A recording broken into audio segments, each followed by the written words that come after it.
వెనక మాట్లాడుకునే వాళ్ళ గురించి ఏం చెప్తారంటే ఒక డైలాగ్ చెప్పారు. అవును. అండ్ అంటే మీరు ఆ ఇంటర్వ్యూ కోసం అలా చెప్పారా, లేదంటే రియల్ లైఫ్ లో నుండి కూడా మీ వెనక మాట్లాడుకునే వాళ్ళు అలా ఉన్నారా? రియల్ లైఫ్ ఎవరి వెనకాలైనా అద్దెతున్న వాడిని మనం తలెత్తి చూడటం సహజం. మీ లైఫా, నా లైఫా, ఇంకో వాళ్ళ లైఫా, లైఫ్లో ఎవరి లైఫ్ అయినా అది అది అది వెనకాల మాట్లాడుకునే వాళ్ళ తప్పని కూడా నేను అంటలేదు సార్. పాపం వాడు ఏదో మాట్లాడుకోవాలి కదా.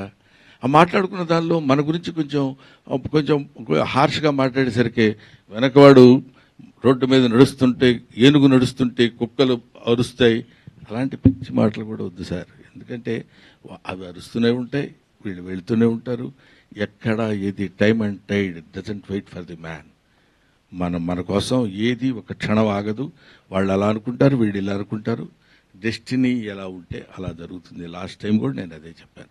కాబట్టి చిన్న చమత్కారంగా చెప్పడానికి ఏంటంటే, మనం నిజంగానే వెనక మాట్లాడుకునే వాళ్ళు 1,90,000 మాట్లాడుకుంటారు. అవన్నీ మనకెందుకండి?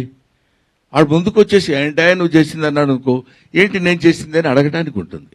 అది అందుకనే అది చెప్పాను. అది చాలామంది అడుగుతున్నారు, చాలా బాగుందండి మీ ఇంటర్వ్యూ.